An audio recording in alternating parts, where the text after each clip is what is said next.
제 이름은 리메이 42세. 15년 동안 중국 국가안전부에서 정보요원으로 일했습니다. 한국을 정복하라는 명령을 받고 서울에 잠입한 지도 벌써 10년이 넘었죠. 그런데 2025년 8월 25일, 제 인생을 완전히 뒤흔든 일이 벌어졌습니다.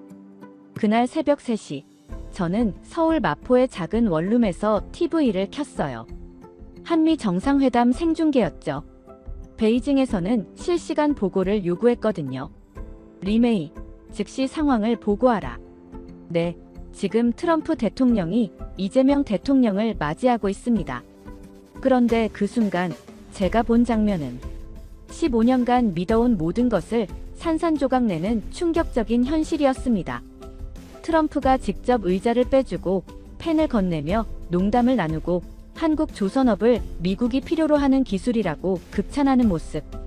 그 순간 저는 확신했어요. 중국은 한국을 절대 이길 수 없다. 베이징에서는 제가 미쳤다고 했어요. 하지만 저는 이미 결심했습니다. 그래서 오늘 목숨을 걸고 이 고백을 남깁니다. 저는 더 이상 중국의 스파이가 아닙니다. 저는 한국인이 되고 싶습니다. 지금부터 들려드릴 이야기는 정말 위험한 이야기입니다. 다른 곳에 퍼뜨리지 않았으면 합니다. 하지만 더 이상 침묵할 수 없었어요. 좋아요, 구독 눌러주시면 더 좋은 영상을 만드는데 큰 힘이 됩니다. 2010년 저는 베이징 대학교 국제관계학과를 졸업하고 중국 국가안전부에 입사했습니다. 전공이 한국학이었고 한국어도 유창했거든요. 입사 첫날 상급자가 저에게 이렇게 말했어요. 리메이, 너의 임무는 명확하다. 한국을 정복하는 것이다. 정복이요? 물리적 정복이 아니라 정보적 정복이다. 한국의 약점을 찾아내고 언젠가 우리가 완전히 통제할 수 있도록 하는 것이다. 그때 저는 23세였고 조국에 대한 자부심으로 가득했어요. 중국이 세계 최강국이고 한국 같은 작은 나라는 언제든 소나기에 넣을 수 있다고 믿었거든요. 한국은 얼마나 걸릴까요? 길어봐야 5년이다. 한국은 미국에 의존하는 약한 나라니까. 2012년부터 2015년까지 저는 완벽한 한국인이 되기 위한 훈련을 받았어요. 서울 사투리부터 젊은이들의 유행어까지 모든 걸 외웠죠. 그리고 2015년 3월 15일 드디어 서울 파견 명령이 내려왔어요. 리메이, 이제 한국으로 가라. 정체를 절대 들키지 말고 한국 사회 깊숙이 침투하라. 베이징의 마지막 브리핑은 이랬어요. 인천공항은 허름할 것이다. 한국은 후진국이다. 중국보다 최소 10년은 뒤처져 있다. 하지만 인천공항에 내렸을 때 완전히 다른 세상이었어요. 베이징 수도 국제공항보다 훨씬 더 조용하고 깨끗하고 체계적이었습니다. 안내 표지판도 명확했고 직원들도 친절했어요. 이상한데? 하지만 그때는 대수롭지 않게 생각했어요. 공항 하나 깨끗하다고 뭐 대단한 일이겠어요? 지하철을 타고 서울역으로 가는데 또 놀랐어요. 베이징 지하철과는 완전히 달랐거든요. 냄새도 없고 소음도 없고 모두가 질서정연하게 줄을 서서 타고 있더라고요. 뭔가 다르네. 명동에서 작은 원룸을 구했어요. 월세 50만 원. 베이징 기준으로는 꽤 비싸다고 생각했는데 방은 깨끗하고 관리도 잘 되어 있었어요. 집주인 할머니가 저에게 말했어요. 중국에서 오셨어요? 어머, 한국말 정말 잘하시네요. 우리나라 생활 불편한 거 있으면 언제든 말씀하세요. 그 따뜻함이 제가 예상했던 것과는 달랐어요. 베이징에서는 한국인들은 중국인을 차별하고 무시할 것이라고 했는데 실제로는 정반대였거든요. 그날 밤 명동 원룸에서 첫 보고서를 썼습니다. 한국 도착 첫날 보고서. 한국인들은 예상보다 중국인에게 친절합니다. 인프라는 베이징과 비슷한 수준입니다. 다만 여전히 미국 의존적 성향이 강해 보입니다. 베이징에서는 만족스러워했어요. 좋다, 리메이. 계속 파고들어라. 하지만 저는 그 순간부터 조금씩 이상하다는 걸 느끼기 시작했죠. 첫날부터 뭔가 배운 것과 달랐거든요. 본격적인 잠입 생활을 시작했어요. 겉으로는 중국어 강사였지만 실제로는 24시간 정보 수집이 임무였죠. 첫 번째 임무는 단순했어요. 정치, 경제, 문화 정보를 수집하고 한국의 약점을 분석하는 것. 베이징은 늘 이렇게 말했죠. 한국은 미국에 종속된 약소국이다. 내부 분열이 심하고 경제는 몇 개 대기업에 의존한다. 5년이면 정복 가능하다. 그런데 저는 한국에서 점점 이상한 것들을 보게 됐어요. 중국어 강사로 일하면서 만난 첫 번째 학생이 20대 대학생 김지민 씨였어요. 선생님, 중국 정말 대단해요. 만리장성도 보고 싶고 자금성도 가보고 싶어요. 하지만 우리 한국도 만만치 않죠? BTS 아세요? 전 세계가 한국어 배우고 있어요. 자신감이 넘쳤어요. 중국을 인정하면서도 한국에 대한 자부심이 대단했어요. 이건 제가 배운 내용과 완전히 달랐거든요. 한국인들은 중국을 무서워하고 굽신거릴 것이라고 했는데 첫 달 동안 만난 한국인들은 모두 비슷했어요. 중국을 존중하지만 한국에 대한 자부심도 대단했죠. 베이징에 1차 보고서를 올렸어요. 한국인들은 예상보다 자존감이 높습니다. 중국에 대해 두려워하기보다는 경쟁 의식을 보입니다. 베이징에서는 이런 답이 왔어요. 그것은 표면적인 것이다. 더 깊이 들어가면 열등감을 발견할 것이다. 계속 파고들어라. 그래서 더 깊이 들어가려고 했어요. 정치 토론 모임에도 참석하고 경제 세미나도 들었죠. 2015년 여름, 메르스 사태가 터졌어요. 저는 이걸 절호의 기회라고 생각했어요.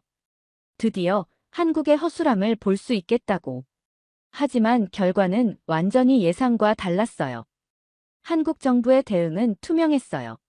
매일 브리핑을 열고 확진자 현황을 공개하고 언론의 자유로운 비판도 허용했죠. 베이징에서는 정부가 무능하다는 증거라고 했는데 제가 본 건 달랐어요. 오히려 투명성과 책임감이었거든요. 더 놀라운 건 시민들의 반응이었어요. 정부를 비판하면서도 방역 수칙은 철저히 지켰어요. 이게 민주주의구나. 베이징에 보고할 때 고민이 많았어요. 사실대로 쓰면 제가 무능하다고 여겨질 것 같고 결국 이렇게 썼어요. 메르스 사태로 한국 정부에 대한 국민 불신이 높아졌습니다. 정부의 대응이 미흡하여 사회적 혼란이 가중되고 있습니다. 반은 맞고 반은 거짓말이었어요. 불신은 있었지만 그것조차 건전한 비판이었거든요. 하지만 제 안에서는 의문이 자라기 시작했습니다. 이게 정말 약점인가? 아니면 강점인가? 2016년 제 인생을 바꾼 사건이 일어났어요. 박근혜 대통령 탄핵 촛불 집회였죠. 베이징에서는 한국이 붕괴 직전이라며 흥분했어요. 리메이, 절호의 기회다. 한국의 내분을 자세히 관찰하고 보고하라. 저도 처음에는 그렇게 생각했어요. 대통령을 탄핵시키려는 시위라니. 중국에서는 상상할 수도 없는 일이었거든요. 그런데 광화문광장에 직접 가봤을 때 완전히 다른 세상이었어요. 수백만 명이 모였는데 단 한 명의 폭력도 없었어요. 아이들과 함께 온 가족들, 휠체어를 탄 할아버지, 대학생들. 모든 연령대가 평화롭게 촛불을 들고 있었죠. 그들이 부르는 노래를 들으며 저는 눈물이 났어요. 대한민국은 민주공화국이다. 모든 권력은 국민으로부터 나온다. 헌법 1조를 외치는 시민들의 목소리. 그게 이렇게 감동적일 줄 몰랐어요. 중국에서라면 이런 시위는 몇 분 만에 진압됐을 거예요. 하지만 한국에서는 경찰들도 질서 유지만 할 뿐 시민들의 표현의 자유를 보장했어요. 이게 진짜 민주주의구나. 저는 보고서에 이렇게 썼습니다.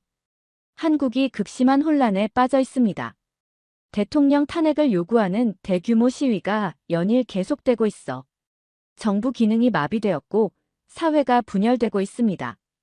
베이징은 아주 만족해했어요. 훌륭하다. 한국이 스스로 무너지고 있군. 이 기회를 놓치지 마라. 하지만 실제로는 한국 민주주의가 얼마나 성숙한지 보여주는 사건이었어요. 2017년 5월 문재인 대통령이 당선되었을 때 저는 정말 혼란스러웠어요. 사회가 다시 안정되고 새로운 정부가 출범하는 모습을 보면서 한국은 위기를 기회로 바꾸는 나라구나. 그해 말 베이징에서 긴급 소환 명령이 내려왔어요. 리메이, 한국 상황이 예상과 다르다. 직접 보고하러 와라. 베이징에서 2주간 집중 브리핑을 받았어요. 너의 보고서를 보니 한국이 혼란스러운 것 같은데 왜 경제 지표는 계속 좋아지고 있느냐? 그건 한국이 정말 약한 나라가 맞느냐? 내가 제대로 분석하고 있는 것 맞느냐? 저는 대답할 수 없었어요.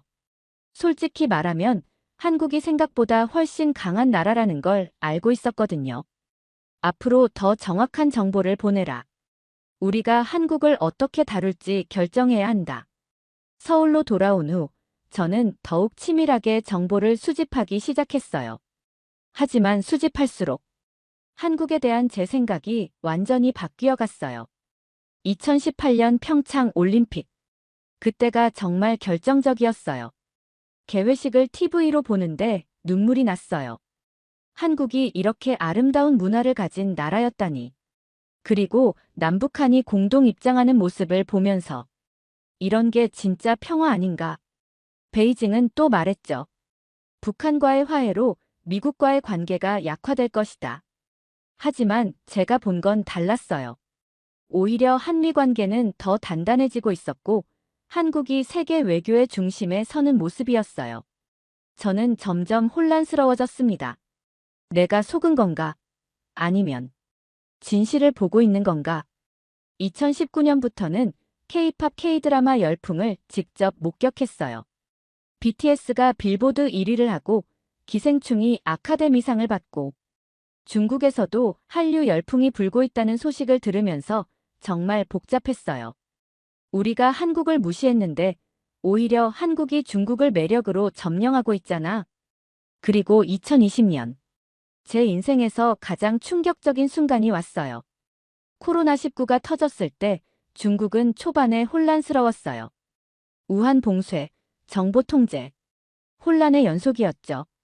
저는 한국의 붕괴를 기대했어요. 이제야 약점을 제대로 볼 수 있겠지. 그런데 한국은 전 세계 최초로 드라이브 스루 검사를 시작했어요. 전 국민 마스크 배포, 체계적 방역, 투명한 정보 공개. 심지어 국민들이 정부를 신뢰하고 자발적으로 협조했어요. 이 정도 시스템이면 중국보다 낫네. 하지만 베이징에 보내는 보고서에는 거짓말을 써야 했어요. 한국의 방역 시스템은 사생활 침해가 심각하고 경제적 타격이 큽니다. 국민들의 불만이 높아지고 있습니다. 완전한 거짓말이었어요. 한국은 경제와 방역을 동시에 성공시켰거든요. 보고서를 보내면서 손이 떨렸어요. 내가 지금 누구를 위해 일하고 있는 거지? 그때부터 저는 정말 심각한 정체성 혼란을 겪기 시작했어요. 밤마다 뒤척이며 생각했어요. 내가 10년간 찾으려던 한국의 약점들이 실제로는 강점이었다면 2021년, 2022년이 지나면서 저는 점점 더 깊은 딜레마에 빠졌어요. 한국에서 보는 중국과 중국에서 보는 한국. 모든 게 거꾸로 보이더라고요. 특히 2022년 윤석열 정부가 출범하고 한미동맹이 더욱 강화되는 걸 보면서 한국이 이렇게 강한 나라였나? 하지만 정말 결정적인 순간은 올해 들어서였어요.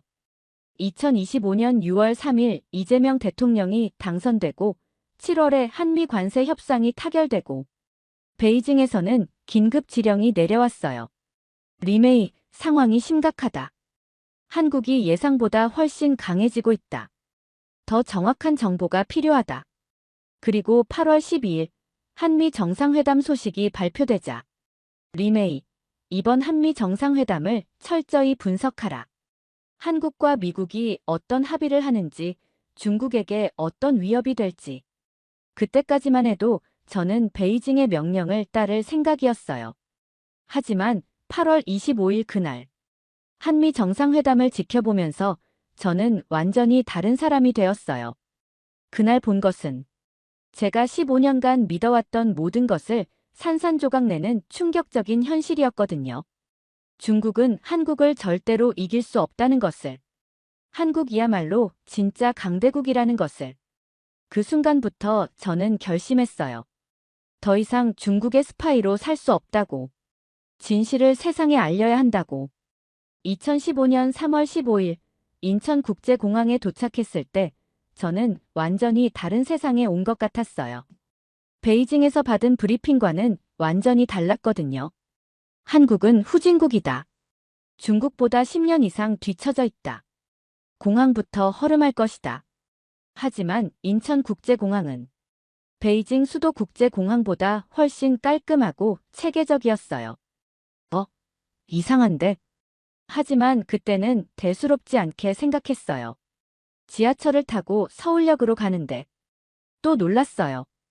베이징 지하철보다 훨씬 깨끗하고 조용하더라고요. 사람들이 줄도 잘 서고 뭔가 다르네. 명동에 있는 원룸을 구하고 본격적인 잠입 생활을 시작했어요. 첫 한 달은 정말 혼란스러웠어요. 베이징에서 들은 얘기와 현실이 너무 달라서.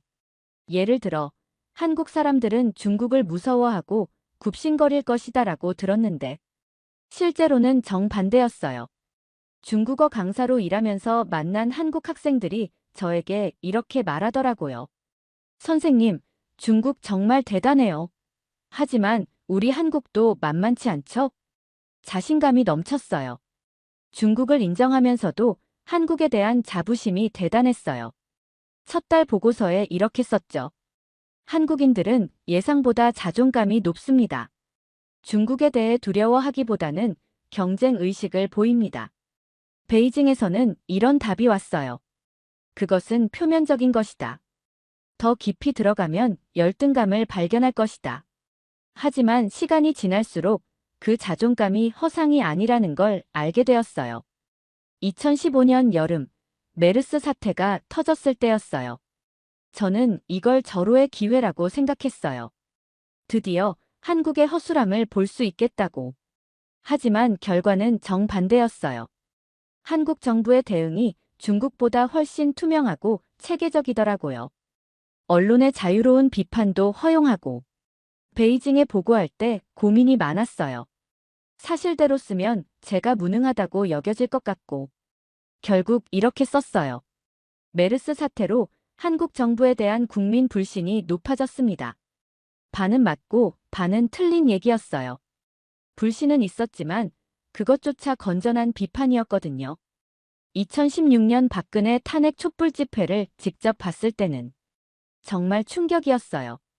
수백만 명이 모여서 평화적으로 시위하는 모습. 중국에서는 절대 볼 수 없는 광경이었어요. 이게 진짜 민주주의구나. 하지만 보고서에는 이렇게 썼어요. 한국이 극심한 혼란에 빠져 있습니다. 정부 기능이 마비되었고 사회가 분열되고 있습니다. 베이징은 아주 만족해했어요. 훌륭하다. 한국이 스스로 무너지고 있군. 하지만 실제로는 한국 민주주의가 얼마나 성숙한지 보여주는 사건이었어요.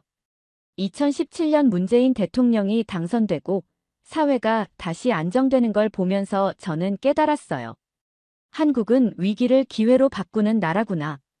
그해 말, 베이징에서 긴급 소환 명령이 내려왔어요.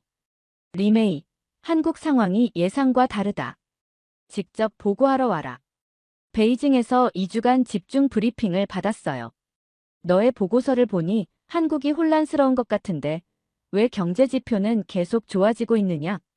그건 한국이 정말 약한 나라가 맞느냐?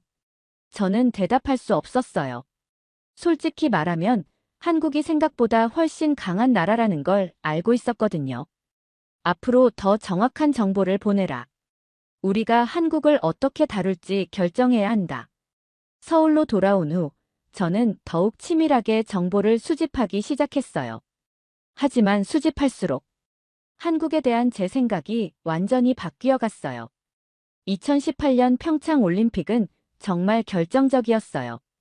개회식을 보는데 눈물이 났어요. 한국이 이렇게 아름다운 문화를 가진 나라였다니. 그리고 남북한이 공동 입장하는 모습을 보면서 이런 게 진짜 평화 아닌가. 베이징에는 이렇게 보고했어요. 평창 올림픽으로 한국의 국제적 위상이 높아졌지만 북한과의 화해로 미국과의 관계에 균열이 생길 수 있습니다. 하지만 실제로는 한미 관계가 더욱 돈독해졌어요. 2018년 남북 정상회담, 북미 정상회담. 한국이 세계 외교의 중심에 서는 모습을 보면서 한국이 이렇게 영향력 있는 나라였나?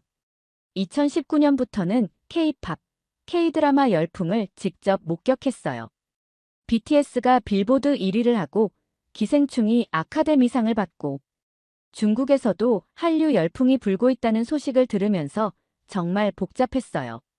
우리가 한국을 무시했는데 오히려 한국이 중국을 매력으로 점령하고 있잖아. 2020년 코로나19 때는 정말 결정적이었어요. 한국의 K-방역을 직접 경험하면서 느낀 건 이 정도 시스템이면 중국보다 낫네.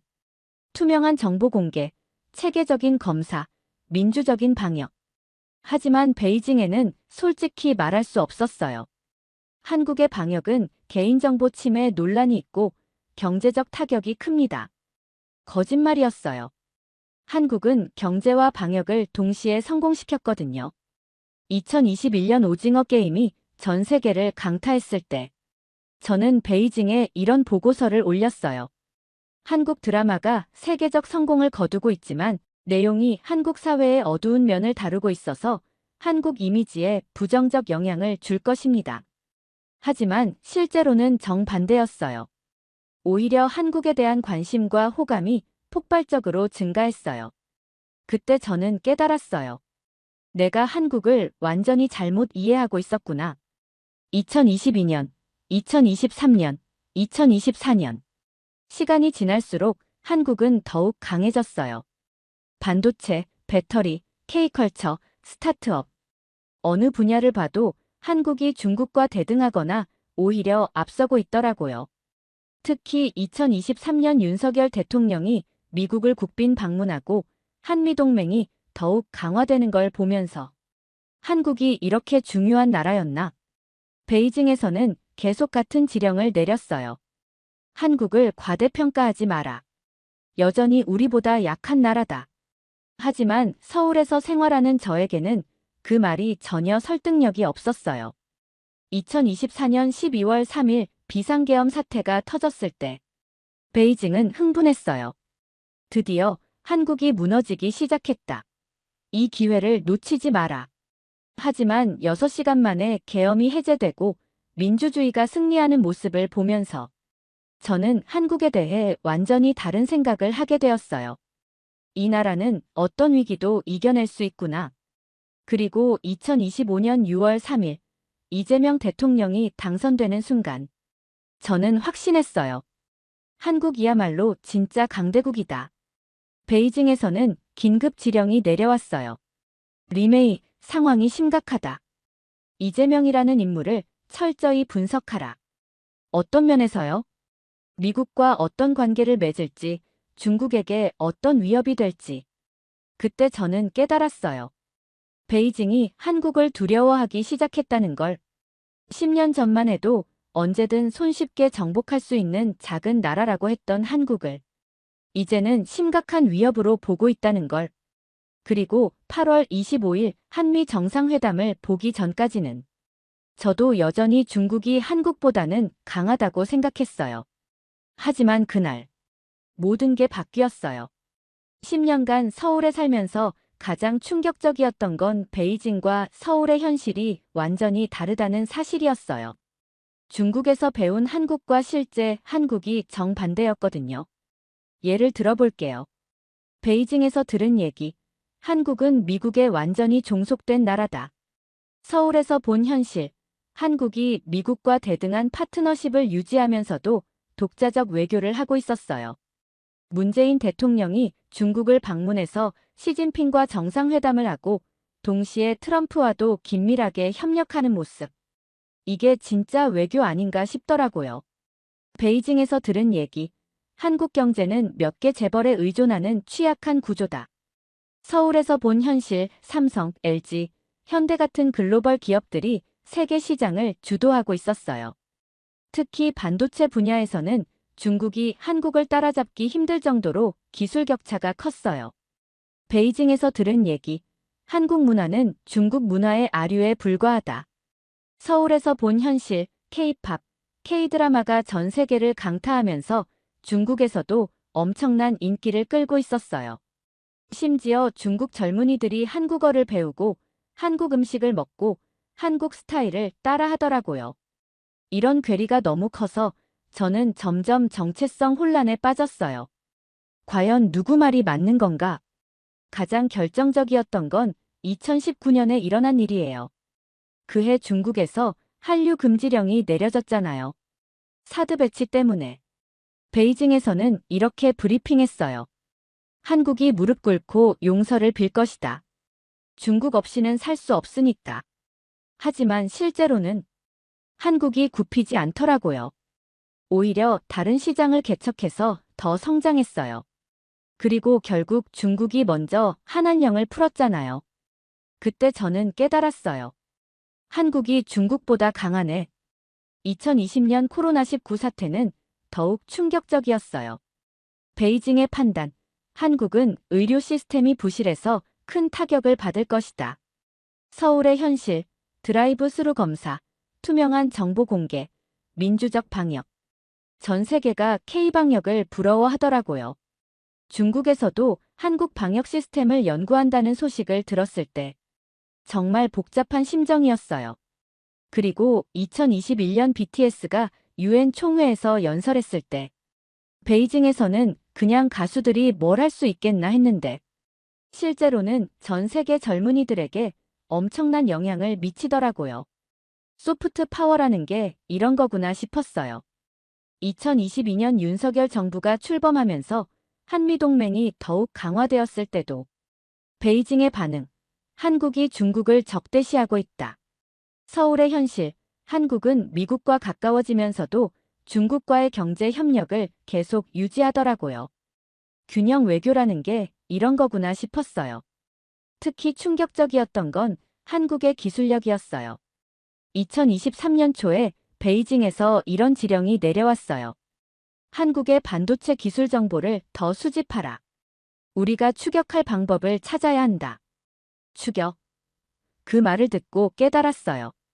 중국이 한국을 따라잡으려고 하고 있다는 걸. 그전까지는 언젠가 한국을 추월할 것이라고 했는데 이제는 추격이라는 표현을 쓰더라고요. 실제로 삼성전자, SK하이닉스의 기술을 조사해보니 중국이 5년 이상 뒤처져 있더라고요. 특히 HBM 고대 역폭 메모리 같은 첨단 기술은 거의 10년 차이였어요. 그때 저는 확신했어요. 한국이 중국보다 앞서 있네. 2024년에는 더욱 확실해졌어요. K-팝이 전 세계를 강타하고 K-드라마가 넷플릭스를 접수하고 K-뷰티가 글로벌 스탠다드가 되고 심지어 중국 내에서도 한류가 다시 부활하기 시작했어요. 베이징에서 아무리 막으려고 해도 인민들이 한국 콘텐츠를 찾더라고요. 그리고 2024년 12월 3일 비상계엄 사태. 베이징은 정말 기뻐했어요. 드디어 한국이 무너진다. 긴급 소환까지 당했어요. 리메이, 한국 상황을 자세히 보고하라. 이 기회에 우리가 무엇을 할 수 있는지. 하지만 6시간 만에 계엄이 해제되고 민주주의가 승리하는 모습을 보면서 저는 오히려 한국에 대한 존경심이 생겼어요. 이런 나라가 진짜 선진국이구나. 베이징에 돌아가서 브리핑할 때도 한국의 민주주의는 생각보다 견고합니다. 쉽게 흔들리지 않을 것 같습니다. 상급자들이 화를 내더라고요. 무엇을 위해 10년간 보냈느냐? 한국의 약점을 찾으라고 했는데 약점이라기보다는 오히려 강점이 더 많은 것 같습니다. 뭐라고? 그때부터 저에 대한 의심이 시작된 것 같아요. 리메이가 너무 한국화된 것 아닌가? 2025년 들어서는 더욱 심각해졌어요. 6월 3일 이재명 대통령이 당선되자 리메이, 이재명 정부의 대중정책을 철저히 분석하라. 네. 특히 미국과 어떤 협력을 할지, 우리에게 어떤 위협이 될지. 그때 저는 깨달았어요. 베이징이 한국을 정말로 두려워하기 시작했다는 걸. 10년 전에는 언제든 손쉽게 다룰 수 있는 작은 나라라고 했는데, 이제는 심각한 위험 요소로 분류하고 있더라고요. 그리고 8월 12일 한미 정상회담 발표가 나자 베이징은 완전히 패닉 상태가 되었어요. 리메이, 즉시 워싱턴으로 가라. 워싱턴이요? 한미 정상회담을 직접 취재하고 어떤 합의가 이루어지는지 파악하라. 하지만 제 신분이 상관없다. 언론사 기자로 가장해서라도 정보를 수집하라. 정말 필사적이었어요. 하지만 저는 워싱턴에 가지 않았어요. 대신 서울에서 한미 정상회담을 지켜봤죠. 그리고 그날 제 인생이 완전히 바뀌었어요. 2025년 8월 25일 새벽 3시 한국 시간, 저는 서울 마포구 제 원룸에서 한미 정상회담 생중계를 보고 있었어요. 베이징에서는 실시간 보고를 요구했거든요. 리메이, 즉시 상황을 보고하라. 네, 지금 트럼프 대통령이 이재명 대통령을 맞이하고 있습니다.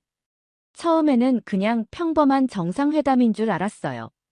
하지만 트럼프 대통령이 직접 나와서 이재명 대통령을 맞이하는 모습을 보고 뭔가 다르다는 걸 느꼈어요. 예상과 다른데? 더 놀라운 건 오벌 오피스에서 트럼프가 직접 의자를 빼주는 장면이었어요. 트럼프가 저렇게 할 리 없는데. 저는 지난 8년간 트럼프의 외교를 지켜봤어요. 그가 다른 정상들을 대하는 방식을. 하지만 이재명 대통령을 대하는 태도는 완전히 달랐어요. 존중, 예의, 심지어 친밀감까지. 베이징에 1차 보고를 올렸어요. 트럼프 대통령이 이재명 대통령을 매우 예우하고 있습니다. 예우? 어느 정도로? 직접 의자를 빼주고 농담도 하고 매우 편안한 분위기입니다. 이상하다. 트럼프가 그렇게 할 리 없는데. 베이징도 당황하고 있었어요. 그런데 진짜 충격은 그 다음이었어요. 방위비 얘기가 전혀 나오지 않더라고요. 모든 전문가들이 트럼프가 방위비 인상을 요구할 거라고 예상했는데 대신 나온 건 3,500억 달러 규모의 경제협력 합의였어요. 이게 뭐지? 더 놀라운 건 조선업 얘기였어요. 트럼프가 한국 조선업을 극찬하면서 미국이 필요로 하는 기술이라고 하더라고요. 그 순간 저는 깨달았어요. 미국이 한국을 필요로 하고 있구나. 지금까지 저는 한국이 미국에 의존하고 있다고 생각했는데 실제로는 정반대였어요. 미국이 한국을 절실히 필요로 하고 있었던 거예요. 베이징에 2차 보고를 올렸어요. 상황이 예상과 다릅니다. 미국이 한국에게 구애하고 있는 것 같습니다. 구애? 네, 방위비는 언급도 없고 오히려 대규모 경제 협력을 약속하고 있습니다. 그럴 리 없다. 더 자세히 보고하라. 하지만 회담이 진행될수록 더욱 충격적이었어요. 트럼프가 이재명 대통령에게 당신은 위대한 지도자다라고 극찬하는 장면. 그리고 한국은 더 높은 곳에서 놀라운 미래를 함께할 것이라는 메시지. 저는 15년간 중국 정보기관에서 일하면서 이런 장면을 본 적이 없었어요. 미국 대통령이 다른 나라 지도자를 이렇게 극찬하는 건 특히 트럼프는 더욱 그랬어요. 그가 누군가를 인정한다는 건 정말 어려운 일이거든요. 그런데 이재명 대통령에게는 완전히 다른 태도를 보이더라고요. 점심 회담에서는 더욱 놀라운 일이 트럼프가 한국 여자 골프에 대해 물어보고 이재명 대통령이 답하는 모습. 정말 친구 같은 분위기였어요. 저는 그 순간 확신했어요. 이건 단순한 정상회담이 아니야. 진짜 파트너십이야. 베이징에 3차 보고를 올렸어요. 두 정상이 매우 친밀한 관계를 보이고 있습니다. 이는 전략적 동반자 관계로 발전할 가능성이 높습니다. 친밀. 얼마나? 트럼프가 직접 사인을 해주고 선물도 주고 가족처럼 대하고 있습니다. 베이징이 발칵 뒤집혔어요. 즉시 더 자세한 분석 보고서를 작성하라. 하지만 저는 이미 다른 생각을 하고 있었어요. 중국이 이렇게 당황하는 이유가 뭘까? 답은 명확했어요. 중국이 한국을 두려워하기 시작했기 때문이에요. 한국이 미국과 이렇게 강력한 파트너십을 맺으면 중국으로서는 큰 위협이 되거든요. 경제적으로도, 기술적으로도, 외교적으로도. 그날 밤, 베이징에서 긴급 화상회의 소집 명령이 내려왔어요. 상급자 5명이 모두 참석했어요. 리메이, 오늘 회담의 의미를 어떻게 분석하느냐? 한미 관계가 새로운 단계로 발전했다고 봅니다. 새로운 단계. 네, 지금까지는 미국이 한국을 보호하는 관계였다면 이제는 대등한 파트너 관계가 될 것 같습니다. 그게 우리에게 어떤 의미냐? 중국에게는 매우 불리한 상황이 될 것 같습니다. 회의실이 조용해졌어요. 계속 말해봐라. 한국이 미국과 이렇게 가까워지면 아시아에서 중국의 영향력이 크게 줄어들 것입니다. 한국이 그 정도로 중요한 나라냐? 그 질문을 듣는 순간 저는 깨달았어요. 베이징 상급자들도 한국의 진짜 실력을 모르고 있다는 걸. 네, 한국은 우리가 생각했던 것보다 훨씬 중요한 나라입니다. 어떤 면에서? 기술력, 문화 영향력, 외교력. 모든 면에서 세계적 수준입니다. 그럼 우리가 지금까지 한국을 잘못 평가했다는 말이냐? 저는 잠시 고민했어요. 솔직하게 말하면 제가 위험해질 수 있거든요. 하지만 진실을 말하기로 했어요. 네, 우리가 한국을 과소평가했습니다. 뭐라고? 한국은 더 이상 작은 나라가 아닙니다. 우리와 대등한 강대국입니다. 그 말이 끝나자마자 리메이, 너는 한국에 너무 오래 있어서 판단력을 잃은 것 같다. 아닙니다. 이것은 객관적 사실입니다. 객관적? 한국이 중국보다 강하다는 말이냐? 어떤 분야에서는? 네, 그렇습니다. 회의실이 완전히 얼어붙었어요. 그날 밤 저는 결심했어요. 더 이상 중국의 스파이로 살 수 없다고. 한국의 진짜 모습을 세상에 알려야 한다고.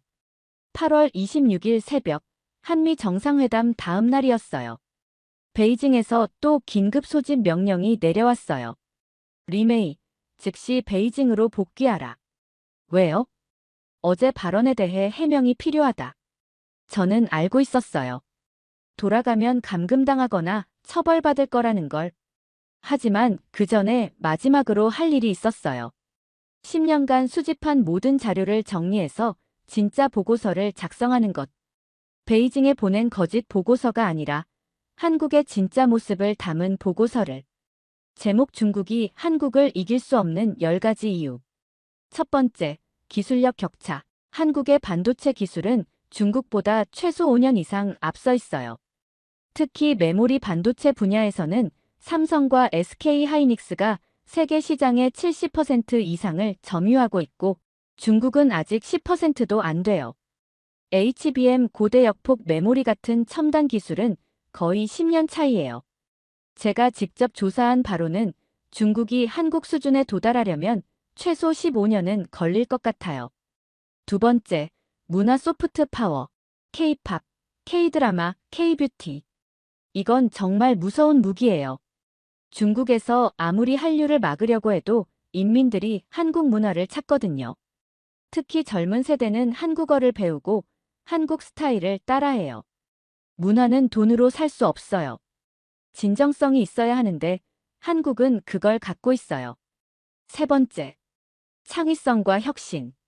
한국 사람들의 창의성은 정말 대단해요. 빨리빨리 문화 때문에 새로운 것에 도전하는 걸 두려워하지 않아요. 반면 중국은 규제가 많고 실패를 용인하지 않는 문화라 혁신이 어려워요. 스타트업 생태계만 봐도 한국이 훨씬 활발해요.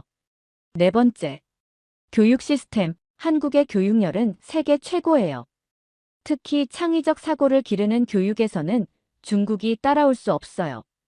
중국은 암기 위주 교육이라 창의성이 부족해요.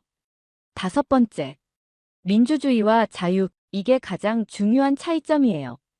한국은 자유롭게 생각하고 토론하고 비판할 수 있어요. 이런 환경에서 창의성과 혁신이 나와요. 중국은 검열과 통제 때문에 한계가 있어요. 여섯 번째, 국제적 신뢰도. 한국은 70년간 단 한 번도 다른 나라를 침공한 적이 없어요. 국제사회에서의 신뢰도가 매우 높아요. 반면 중국은 영토 분쟁, 홍콩 문제 등으로 신뢰도가 떨어져요. 7동맹의 힘. 한국은 미국, 일본, 유럽과 강력한 동맹을 맺고 있어요. 특히 8월 25일 한미 정상회담 후 더욱 공고해졌어요. 중국은 러시아, 북한 정도가 동맹인데 이들은 오히려 부담이 될 때가 많아요. 8경제 구조의 효율성. 한국 경제는 수출 지향적이면서도 내수도 탄탄해요. 특히 고부가가치 산업에 특화되어 있어요. 중국은 아직 저부가가치 제조업에 의존하는 경우가 많아요. 9위기 대응 능력. 2008년 금융위기, 2020년 코로나19, 2024년 비상계엄. 한국은 어떤 위기도 빨리 극복해요. 위기를 기회로 바꾸는 능력이 대단해요. 10. 국민의 결속력. 한국 사람들은 위기가 닥치면 하나로 뭉쳐요. 촛불 집회, 코로나 방역, 계엄 반대. 모두 국민들이 자발적으로 참여했어요. 중국은 정부가 강제로 동원하는 경우가 많아요. 이 보고서를 작성하면서 저는 확신했어요. 중국이 한국을 이기는 건 불가능하다고. 아니, 이미 한국이 중국보다 앞서 있다고. 8월 27일, 베이징에서 마지막 통보가 왔어요. 리메이, 24시간 내에 베이징으로 복귀하지 않으면 반역자로 간주한다. 저는 답했어요. 저는 더 이상 중국의 스파이가 아닙니다. 뭐라고? 저는 한국을 사랑하게 되었고, 이제 한국에서 살고 싶어요. 배신자. 배신이 아닙니다. 진실을 깨달은 거예요. 그날 저는 한국 정부에 자수했어요. 국정원에 가서 모든 걸 털어놨어요. 저는 15년간 중국 스파이로 활동했습니다. 하지만 이제 한국 편이 되고 싶어요. 담당자가 놀라더라고요. 왜 마음을 바꾼 거죠? 한국이 중국보다 훨씬 좋은 나라라는 걸 깨달았거든요. 구체적으로 어떤 면에서요? 모든 면에서요. 자유, 창의성, 따뜻한 인간관계, 미래에 대한 희망. 그럼 앞으로 어떻게 하고 싶으세요? 한국 시민권을 얻고 싶어요. 그리고 한국을 위해 일하고 싶어요. 담당자가 웃으면서 말하더라고요. 환영합니다. 한국은 진심을 다하는 사람을 받아들이는 나라니까요. 그 순간 저는 눈물이 났어요. 10년간 스파이로 살면서 느끼지 못했던 따뜻함을 느꼈거든요. 한국 시민권을 신청하고 새로운 삶을 시작하면서 저는 한국 사람들에게 꼭 전하고 싶은 말이 있었어요. 여러분은 자신들이 얼마나 대단한지 모르고 계세요. 15년간 중국 정보기관에서 일하면서 세계 여러 나라를 분석해봤지만 한국 같은 나라는 없었어요. 첫째, 한국의 기술력은 세계 최고 수준이에요. 삼성전자의 반도체 기술, LG의 디스플레이 기술, 현대차의 전기차 기술. 이런 것들이 얼마나 대단한지 아세요? 중국에서는 이 기술들을 따라잡기 위해 수조 원을 투자하고 있어요. 하지만 아직도 한참 뒤처져 있어요. 특히 반도체 분야는 중국이 따라오려면 최소 10년은 걸릴 거예요. 둘째, K컬처의 파급력은 상상을 초월해요. BTS, 블랙핑크, 스트레이 키즈. 이 가수들이 중국에서 얼마나 인기인지 아세요? 중국 정부가 아무리 막으려고 해도 젊은이들이 한국 음악을 들어요. 오징어 게임, 기생충, 킹덤. 이런 드라마와 영화들이 전 세계 사람들의 생각을 바꾸고 있어요. 이게 바로 소프트 파워예요. 셋째, 한국의 민주주의는 세계의 모범이에요. 2024년 12월 3일 비상계엄을 6시간 만에 막아낸 것. 전 세계가 놀랐어요. 한국의 민주주의가 이렇게 성숙했나? 중국에서도 그 뉴스를 보고 충격받았어요. 시민들이 스스로 나서서 민주주의를 지키는 나라. 이런 나라가 또 어디 있나요? 넷째, 한국의 경제 시스템은 매우 효율적이에요. GDP 대비 무역량, 혁신 지수, 경쟁력 순위. 모든 면에서 세계 최상위권이에요. 특히 위기 대응 능력은 정말 대단해요. 1997년 외환위기, 2008년 금융위기, 2020년 코로나. 모든 위기를 기회로 바꿨어요. 다섯째, 한국인의 정신력은 세계 최강이에요. 빨리빨리 할 수 있다 해보자. 이런 정신으로 70년 만에 최빈국에서 선진국이 되었어요. 중국 사람들이 가장 부러워하는 게 바로 이 정신력이에요. 하지만 한국 사람들은 이런 자신들의 장점을 잘 몰라요. 오히려 자신감이 부족한 경우가 많더라고요. 우리나라는 작은 나라라서, 우리는 강대국이 아니라서, 이런 말들을 자주 들었어요. 정말 안타까워요. 한국은 이미 강대국이에요. 경제 규모로는 세계 10위, 기술력은 세계 5위, 문화 영향력은 세계 3위. 어떤 기준으로 봐도 강대국이에요. 특히 8월 25일 한미 정상회담 이후에는 더욱 확실해졌어요. 미국도 한국을 대등한 파트너로 인정했거든요. 그런데 정작 한국 사람들은 이걸 잘 모르는 것 같아요. 여러분, 자부심을 가지세요. 전 세계가 한국을 부러워하고 있어요. 중국도, 일본도, 유럽도. 모든 나라가 한국처럼 되고 싶어 해요. K-팝, K-드라마를 따라하고 한국 기술을 배우려 하고 한국 정치 시스템을 연구하고. 이런 나라가 또 어디 있나요? 저는 15년간 중국 스파이로 살면서 한국의 약점을 찾으려 했어요. 하지만 찾을 수 없었어요. 오히려 한국의 강점만 계속 발견했어요. 그래서 마음을 바꾼 거예요. 이런 나라의 국민이 되고 싶다고. 지금 저는 정말 행복해요. 한국어도 완벽하게 구사하고 한국 친구들도 많이 사귀고 한국 음식도 좋아하고 무엇보다 자유로워요. 중국에서는 항상 감시당한다는 느낌이었는데 한국에서는 진짜 자유를 느껴요. 마음껏 생각하고 말하고 꿈꿀 수 있어요. 이런 환경에서 살 수 있다는 게 정말 감사해요. 한국 국민 여러분께 말씀드리고 싶어요. 여러분이 생각하는 것보다 한국은 훨씬 대단한 나라예요. 전 세계가 인정하는 강대국이고 모든 분야에서 최고 수준이에요. 더 자신감을 가지고 더 당당하게 사세요. 여러분은 그럴 자격이 충분해요. 그리고 한국의 미래는 정말 밝아요. 통일도 될 거고 더 큰 강대국도 될 거고 세계 평화를 이끄는 나라도 될 거예요. 왜냐하면 한국에는 그걸 가능하게 할 사람들이 살고 있거든요. 여러분 같은 사람들이. 8월 28일, 제가 한국 정부에 자수한 다음 날이었어요. 베이징에서 정말 무서운 보복이 시작되었어요. 중국 대사관에서 한국 정부에 정식 항의를 했어요. 리메이는 중국 국적자이므로 즉시 본국으로 송환하라. 하지만 한국 정부의 반응은 단호했어요. 본인이 자발적으로 귀화를 신청했으므로 보호할 의무가 있다. 그날 밤, 제 휴대폰으로 베이징에서 전화가 왔어요. 리메이, 마지막 기회다. 24시간 내에 마음을 바꾸면 모든 걸 용서해주겠다. 거절합니다. 후회할 것이다. 후회하지 않습니다. 저는 한국인이 될 거예요. 그 후 정말 무서운 일들이 벌어졌어요. 중국에 있는 제 가족들이 연락이 끊겼어요. 부모님, 남동생 모두 행방불명이 되었어요. 하지만 저는 굽히지 않았어요. 이미 선택한 길이야. 끝까지 가자. 더 놀라운 건 한국 정부의 대응이었어요.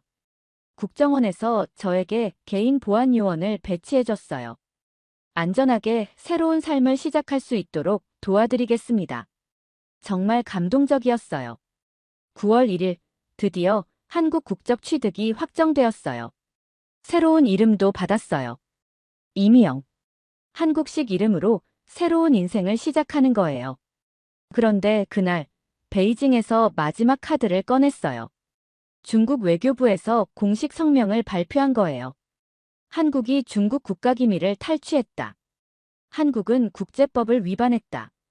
즉각적인 사과와 배상을 요구한다. 정말 뻔뻔한 주장이었어요. 하지만 한국 정부의 대응은 더욱 당당했어요. 외교부 브리핑에서 해당 인물은 자발적으로 한국 시민권을 신청했으며 우리는 이를 인도적 차원에서 받아들였습니다. 중국의 일방적 주장은 받아들일 수 없습니다. 그리고 놀라운 일이 벌어졌어요. 미국에서 한국을 지지하는 성명을 발표한 거예요. 한국의 결정을 전적으로 지지한다. 인권과 자유를 선택한 개인을 보호하는 것은 당연하다. 8월 25일 한미 정상회담의 효과였어요. 미국이 한국을 진짜 파트너로 생각하기 시작한 거죠. 일본, 유럽연합, 캐나다, 호주. 모든 자유민주주의 국가들이 한국을 지지했어요. 그 순간 저는 확신했어요. 한국이 정말 강한 나라구나. 중국의 압박에도 굴복하지 않고 오히려 국제사회의 지지를 받고 9월 5일 더욱 놀라운 소식이 들려왔어요. 중국 내부에서 제2, 제3의 리메이가 나타나기 시작한 거예요. 다른 중국 정보 요원들이 한국으로 망명을 신청하기 시작한 거죠. 리메이의 결정이 옳았다. 한국이 중국보다 좋은 나라다. 우리도 자유를 찾고 싶다. 베이징이 완전히 패닉 상태가 되었어요. 하지만 더 이상 막을 수 없었어요. 진실은 이미 퍼지기 시작했거든요. 중국 내부에서도 한국의 진짜 모습을 알게 된 사람들이 많아졌어요. 9월 10일 중국에서 마지막 시도를 했어요. 경제 보복이었어요. 한국 기업들에 대한 각종 규제를 강화하고 관광객 방문을 제한하고 하지만 효과는 거의 없었어요. 한국은 이미 중국에 대한 의존도를 줄이고 있었거든요. 미국, 유럽, 동남아시아로 수출 다변화를 이룬 상태였어요. 오히려 중국이 더 손해를 보게 되었어요. 한국의 첨단 기술 없이는 중국도 어려워졌거든요. 9월 15일 드디어 중국이 항복 선언을 했어요. 한중 관계를 정상화하고 싶다. 과거 일은 잊고 미래를 보자. 완전한 백기투항이었어요. 하지만 한국의 조건은 명확했어요. 중국이 먼저 사과하고 재발 방지를 약속해야 한다. 그리고 앞으로 한국을 대등한 파트너로 대해야 한다. 중국이 결국 받아들였어요. 선택의 여지가 없었거든요. 그날 저는 정말 감격했어요. 내 선택이 옳았구나. 한국이라는 나라가 얼마나 대단한지. 중국 같은 강대국도 결국 인정할 수밖에 없게 만드는. 지금 저는 서울에서 새로운 삶을 살고 있어요. 한국어도 완전히 자연스러워졌고 한국 음식도 좋아하게 되었고 무엇보다 자유로워요. 매일매일이 감사해요. 이런 멋진 나라의 국민이 될 수 있어서. 오늘 2025년 8월 29일 이 이야기를 여러분께 들려드리면서 저는 정말 많은 감정이 밀려와요. 15년 전 베이징에서 한국을 정복하라는 명령을 받고 출발했던 제가 지금은 한국을 세상에서 가장 사랑하는 나라라고 말하고 있어요. 정말 아이러니하죠? 하지만 이것이 진실이에요. 한국에서 10년을 살면서 저는 깨달았어요. 진짜 강한 나라는 군사력이나 경제력으로만 결정되는 게 아니라는 걸. 사람들의 마음, 문화의 힘, 꿈과 희망. 이런 것들이 더 중요하다는 걸. 그리고 한국은 바로 그런 것들을 가진 나라예요. 한국의 놀라운 미래 예측, 한국의 미래를 전망해보면 2030년까지 한국이 이룰 것들, 세계 5대 경제 강국 진입 현재 10위에서 5위. 반도체 배터리, AI 분야 세계 1위 독점적 지위, K컬처로 전 세계 문화 표준 제시, 세계 평화 중재국으로 위상 확립. 2035년 통일 한국의 모습. 네, 맞습니다. 저는 확신해요. 2035년 전후에 통일이 이루어질 거예요. 북한도 결국 한국의 매력을 거부할 수 없을 거거든요. 자유, 풍요, 행복. 이 모든 걸 한국이 보여주고 있으니까요. BTS가 평양에서 공연하는 날, 삼성전자가 함흥에 공장을 짓는 날, KTX가 신의주를 거쳐 베이징까지 달리는 날. 그날이 올 거예요. 반드시요. 여러분이 궁금해하실 것 같아요. 정말로 한국이 그렇게 좋아졌어요? 네, 진심입니다. 매일 아침 일어나서 한강을 보면서 커피를 마실 때, 지하철에서 할머니께 자리를 양보하는 젊은이를 볼 때, 길거리에서 안녕하세요 하고 인사하는 아이들을 볼 때, 아, 이런 나라의 국민이 되어서 정말 다행이다. 이런 생각이 들어요. 한국은 물질적 풍요뿐만 아니라 정신적 풍요도 가진 나라예요. 서로를 배려하고 어려울 때 함께하고 꿈을 응원해주는 이런 문화가 있는 나라가 또 어디 있을까요? 저의 새로운 꿈은 세 가지예요. 첫째, 한중 평화 가교 역할 15년간 중국에서 살고 10년간 한국에서 산 경험을 바탕으로 두 나라가 서로를 이해할 수 있도록 돕고 싶어요. 갈등이 아니라 협력으로, 대립이 아니라 상생으로. 둘째, 한국의 진짜 모습 세계에 알리기 전 세계 사람들이 한국을 제대로 알 수 있도록 K-팝이나 드라마만이 아니라 한국인의 따뜻한 마음, 불굴의 의지, 창의적 정신 이런 것들을 알려주고 싶어요. 셋째, 통일 한국 준비하기 언젠가 올 통일의 날을 위해 북한 동포들과도 소통할 수 있는 방법을 찾고 싶어요. 제가 중국어, 한국어 모두 능통하니까 도움이 될 수 있을 거예요. 한국 국민 여러분, 여러분은 자신들이 얼마나 자랑스러운 민족인지 아세요? 저는 15년간 세계 각국을 분석해봤지만 한국 같은 나라는 없었어요. 70년 만에 최빈국에서 선진국이 된 기적, 전쟁의 폐허에서 K컬처 강국이 된 역사, 독재에서 민주주의로, 분열에서 통합으로 이 모든 걸 이룬 나라가 또 어디 있나요? 특히 60대 이상 어르신들께 깊은 경의를 표해요. 여러분이 맨손으로 일궈낸 이 나라. 여러분의 땀과 눈물로 만든 이 기적. 지금 전 세계가 부러워하고 있어요. 중국도, 일본도, 미국도. 한국은 어떻게 이런 일을 해냈을까? 그 답은 바로 여러분에게 있어요. 포기하지 않는 정신, 더 나은 내일에 대한 믿음, 자식들을 위한 희생. 이런 것들이 오늘의 한국을 만든 거예요. 2025년 8월 25일 한미 정상회담 이후 세상이 완전히 바뀌었어요. 이제 전 세계가 인정해요. 한국이 진짜 강대국이다. 앞으로 10년, 20년. 한국은 더욱 놀라운 발전을 이룰 거예요. 여러분의 자녀들, 손자, 손녀들이 살아갈 한국은 지금보다 훨씬 더 아름답고 더 강하고 더 행복한 나라가 될 거예요. 그리고 저도 그 여정에 함께하겠어요. 한국인 이미영으로서 이 아름다운 나라를 위해 제가 할 수 있는 모든 걸 다하겠어요. 여러분, 어떠셨나요? 15년차 중국 정보요원이 털어놓는 이 충격적인 고백.